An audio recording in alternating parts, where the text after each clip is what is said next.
Do you need trait rerolls? If you do, you're in luck because we're going to be going over all methods to get trait rerolls. So make sure to drop a like and drop a sub. We are trying to hit 500 subscribers. Without further ado, let's get right into the video. So the first one we're going to talk about is going to be raid boost. This is, in my opinion, one of the best ways in the game currently. Now you do need to be a little bit more of a skilled player because you're going to need some pretty meta units to do this. But believe me, it's not difficult. So as long as you have the newer units, let's say past a couple updates or the last couple of updates, if you have those units, you should be totally fine to do this. So you can do this. I think this gives you about 100 trait rerolls if you do all of the raids.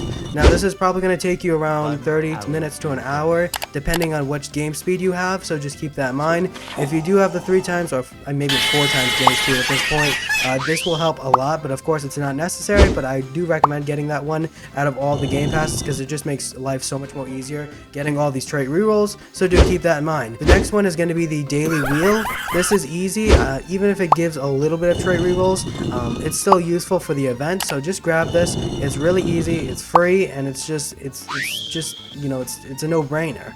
So the third one is going to be daily logins. Now this can give you 10 to 30 trait rerolls. This one is pretty good because you just simply click a button. There's nothing, you know, you can do this at any skill, you can do this at any level.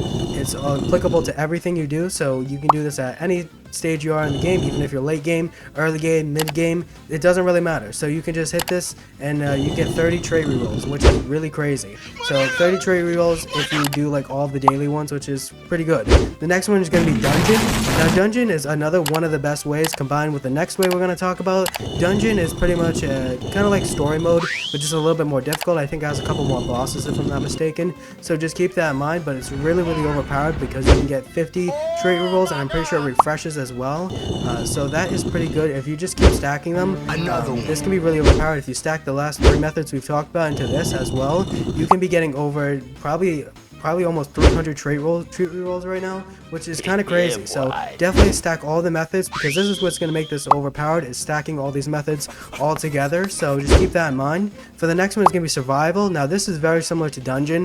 It's got the same sort of shop, it's the same sort of setup, so just do dungeon and survival pretty much at the same time. And of course, if you're wondering what units you're going to need, I would recommend getting at least updated units, like let's say the last 2 to 3 updates, similar to what last updated units we talked about the last time.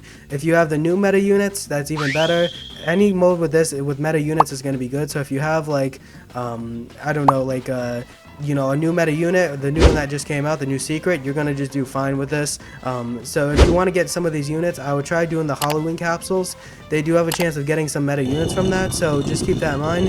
If you have like no chance of getting meta units, try doing that. You might be able to get a meta unit to do some of these trait rerolls. The next one is gonna be codes. Now this is great because you can use this one at any stage of the game. So if you're in the early game, it doesn't really matter. You can use this because you get about, I think, 50 to 100 trait rerolls per each code. And I think there's about 6 codes active, so check the description or check the comments in the comment section below, and I will post the codes. So definitely check that out because I will post all the codes, so that will help you out.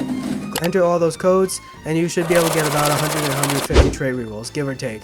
I think it's like 100 to 200. It could be somewhere around there. So, and it also gives you some Halloween things as well, which can be applicable to the capsules, which is what we're going to talk about, not just yet, but the next one. But the next one we're going to talk about is buying with Robux. Now, I do not recommend this method, but since it is a method, I'm going to talk about it. Buying with Robux is very overpowered, but of course, I don't recommend doing this. Don't spend your money on this game. Don't do it unless you really want to. Of course, this is up to you, but you can get a lot of trait rerolls from doing this. The next one is Spooky Bingo. Now, this is a really new one because they just added this to the Halloween update. So this works as almost just you buy it from the Halloween shop, and then you can use it on the Spooky Bingo. So you can get like 5 to 10 trait rerolls. This is just something to sprinkle on with the other methods we've talked about. If you the goal you kind of want to do is you kind of want to combine these smaller methods into the other methods, and you can kind of make a lot more trait rerolls that way. So if you combine the codes, the raid boost, and the dungeon survival, if you combine those together, you can get tons of trait rerolls. So definitely, like I said before, combine these methods. That's the way to go. Random trials the next one, this is going to give you 50 trade rerolls and trade rerolls altogether. Another busted method works similar to dungeon and survival. Another one is breach. This is 5 to 10 trade rerolls. Not as good, but the next one is tournament. Now this one is really kind of special because if you're a really good player, now this can kind of scale if you're just beginning out. I would not recommend doing tournament because it's quite competitive right now. So I would just do this if you're a super advanced player. You've got all the new meta units, you know the strategies, because if you get into the top 1 to 12, you can get 450 trade rerolls or more, and it kind of scales down at that point. So if you are in this bracket, you can get tons of trade rerolls, and you get other free stuff as well. So you get trade rerolls and you get tons of other good stuff as well too. So the next one is going to be Infinity Castle.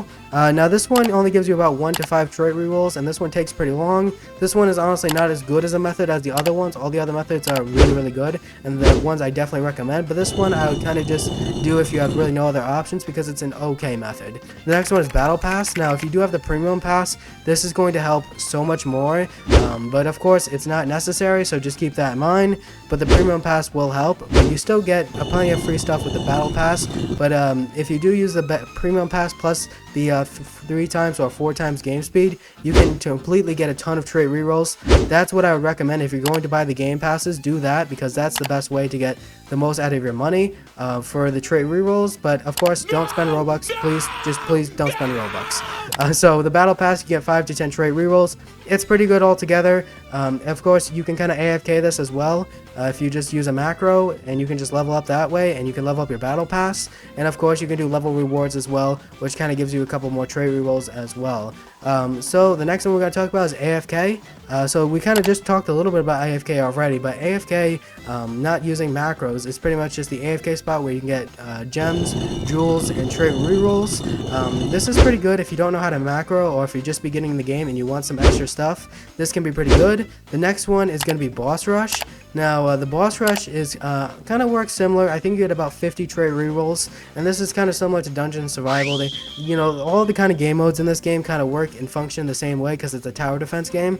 So if you know how to play one, you kind of know how to play them all. So definitely keep that in mind. So this one is pretty easy, and this one can get up to, I think, 300 because there's different boss rushes. So if you're pretty good at this game, you can easily get about 300 trait rerolls, which is kind of crazy because if you definitely stacked it with the other methods, you're looking at almost over 1,000 trait rolls. If you have not done any of these methods that we've talked about and you're just started brand new, you get thousands of trait rerolls doing all these methods. And of course, I'm going to recommend some methods I would do and the way I would kind of do it. So after you're done with this, first thing I would do, definitely do the daily logins, the codes, and the daily wheel, and then I would spend some for the spooky bingo, and as well as the Halloween capsules. Definitely really easy. And if you're more an advanced player, do dungeon, survival, and of course do breach and tournament if you're really advanced, and Infinite Castle if you want a little bit extra, and Battle Pass to finish it off. And that should give you tons of trait rerolls. Also, another one is going to be Guidebook. This is more user friendly and more beginner friendly if you are new to the game.